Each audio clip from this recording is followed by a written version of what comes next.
Good morning and welcome to Fridays with Foster. Uh, I am your host, Foster. So I am really excited and nervous to talk about today's topic, essentially imperfection.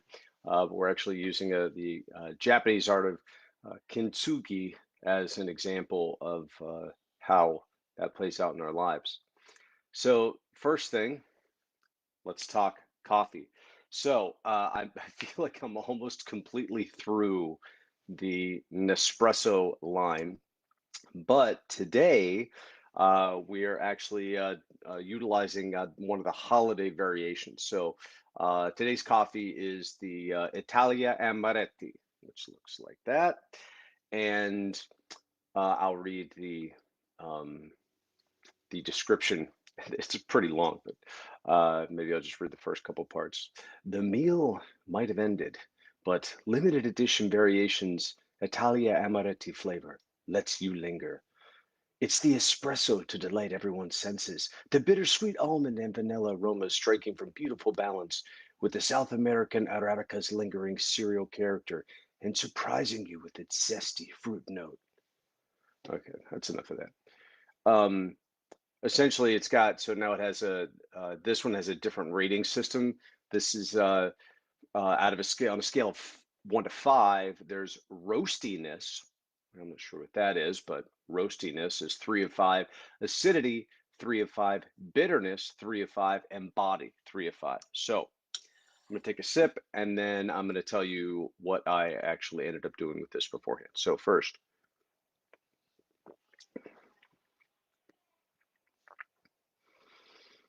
good, a little more bitter than 3, maybe. Uh, Yeah, I'm not a big fan of the amaretti necessarily flavor. So what I actually did was I had tried this before just because I wanted to give it a shot. And it's been sitting there for a couple weeks, so I was excited to try something new. And I put a little bit of sugar, while I use agave in there, so it's a little bit sweeter. But I mean, it's not bad. It's nice. It's a nice change for a holiday. I think I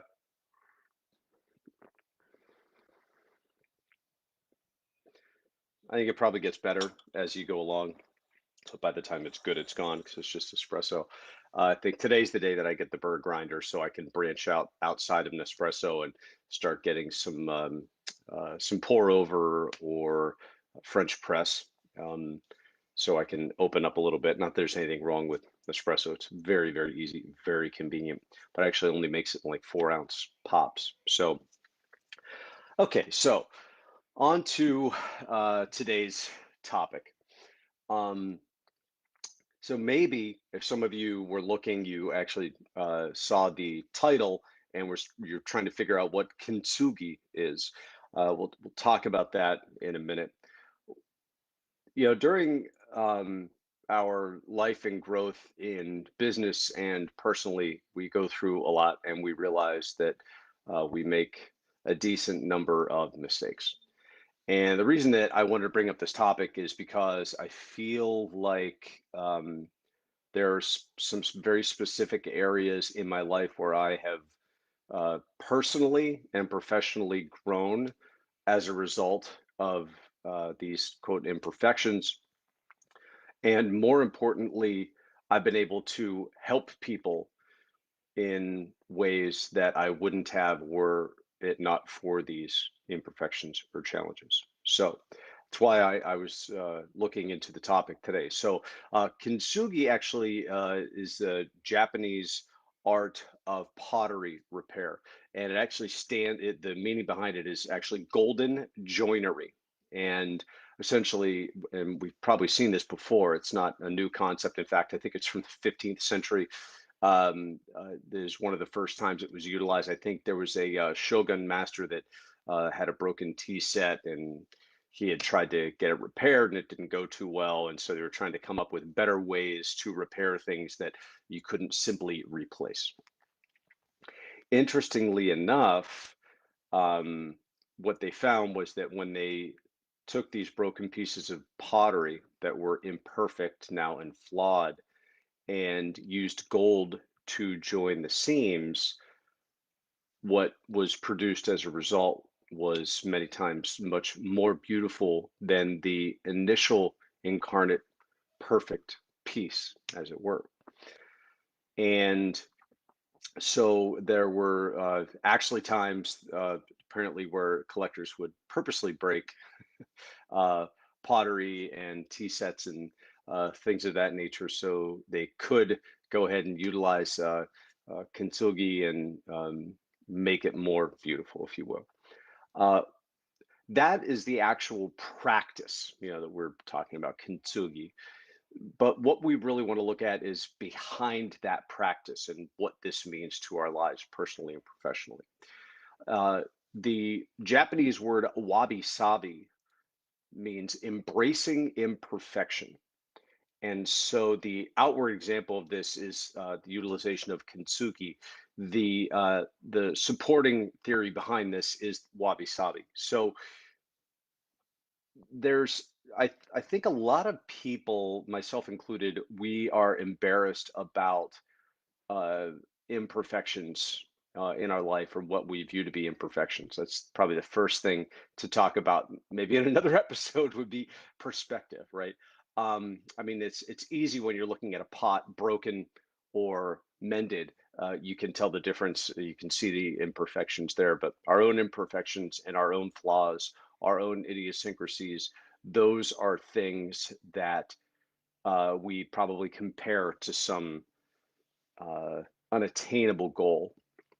Uh, but the first part is looking at the reality of that. So Salvador Dali said, "Have no fear of perfection because you will never reach it. It's unattainable." As is said, we are all apprentices in a craft where there are no masters. So we have to be very careful about what our expectations are, both in the business world and in our personal lives, to be the perfect father, the perfect husband, the perfect son, the perfect sibling, to be the perfect business owner, the perfect leader, the perfect professional. It just doesn't exist. Now, we can always aspire to become more. One of the reasons that I put the title in of Nobody's Perfect, it's funny because that, as true as that is, the majority of the time that I hear that comment is when people are defending themselves of, well, nobody's perfect, but it's not to relieve and motivate, to relieve myself from the expectation that I have to be perfect, is saying nobody's perfect, but here's what I learned from the situation. Here's how I can move forward. So um, I think if we look at where we start, right? So the places that we need to start within the this practice is looking at framing. So when we frame um, what our experiences are and what the reality of those experiences are and how they have affected our lives, it makes it possible for us to share these things with others. So I personally, anybody who knows me knows this, I have many imperfections, which is fine. Um, I drink too much caffeine. That should be no surprise to anybody on here right now. Um, I smoke too many cigars.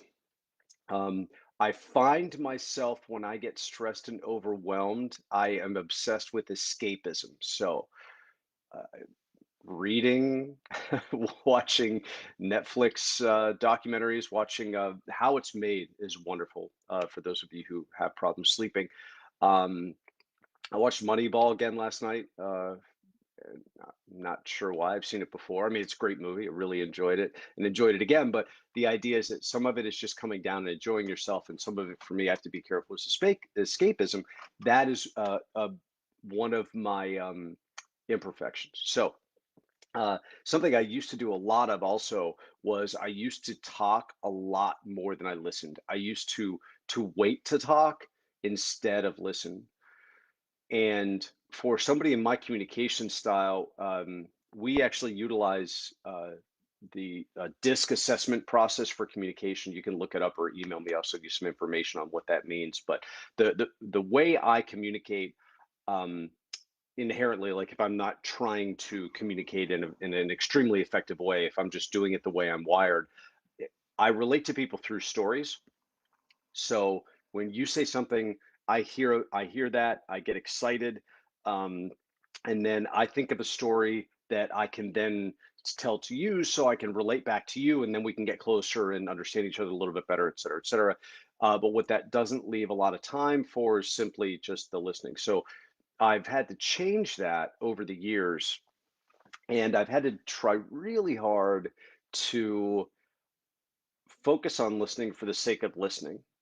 And if something is important enough for me to bring it up later, I'll bring it up later. But I don't really learn anything when I'm talking. So, um, so that's something that I've had to look at as an imperfection. But what I've also done as a result of that, and why this is a positive thing, and why we're looking to embrace these things, is it's given me a case and cause to pause in many different areas of my life. So back to the point now, using that as an example, back to the point of why it's beneficial to accentuate our imperfections, the kintsugi uh, metaphor, utilizing that with our lives. So a few things. Number one, we really, none of us are perfect, but I think in a lot of our imperfections, many of us feel alone because we don't share them. It's one of the reasons that I like to come on here and be completely honest about things and where I am and things in my life, things in my marriage, things as items of being a parent, of being a business professional, of being a business coach, and not having all the answers for all my clients all the time. That's not what they pay me for. But when I'm not in the right mindset, I look at imperfections as negatives and failures. Um, so what I want to do is just really quick go through how we can utilize these, so these imperfections. So imperfections are things usually that have occurred in the past. As a good friend of mine says, it's okay to shower in the past, but don't bathe in it. So we can look at these things and help them bring us to today. So accentuating them does not mean that we don't learn from them. It just means that I'm okay enough with myself that I can talk about this business failure, a hiring failure, a sales failure, a production failure in my company, maybe just a simple conversation with a strategic partner that I attempted and it just went awry. I was expecting one thing, they were expecting something else. Maybe I wasn't as prepared as I should have been, and now there's a fallout I have to deal with. And hey, Foster's not perfect. So I think the first thing is to look at, again, the thing I've been bringing up probably for half of the sessions of Fridays with Foster that I've had so far is trust. Um, if I don't trust the other person that I'm talking to, um, I am really not going to be as apt to be honest about my imperfections. There are certain imperfections that it really doesn't matter. So when I talk about me talking more than I listened, drinking too much caffeine, smoking too many cigars, it really doesn't matter who's on the other end of this camera that hears that. I'm not really concerned about what you may or may not think, but it's important when we do have things that are deeper that we can share about our business and financial failures. I've had clients that have had financial issues and debts that really hadn't shared with me what the reality of the situation was, even a couple of years going into the business, which is kind of surprising and a little embarrassing for me that they were able to hide that from me. But then I also couldn't really help them. So, and my understanding was we had a really good level of trust, but if the individual on the other side does not view that as the same level that you do, you're not going to be able to handle these situations together. So, when we're able to share what is going on with us, other people can help us more. So, the reason that I wanted to really bring this up is because we can help other people by sharing our imperfections instead of hiding them, right? So embracing them, like the concept of wabi sabi talks about, embracing the imperfections, say, hey, this is who I am, and it's okay.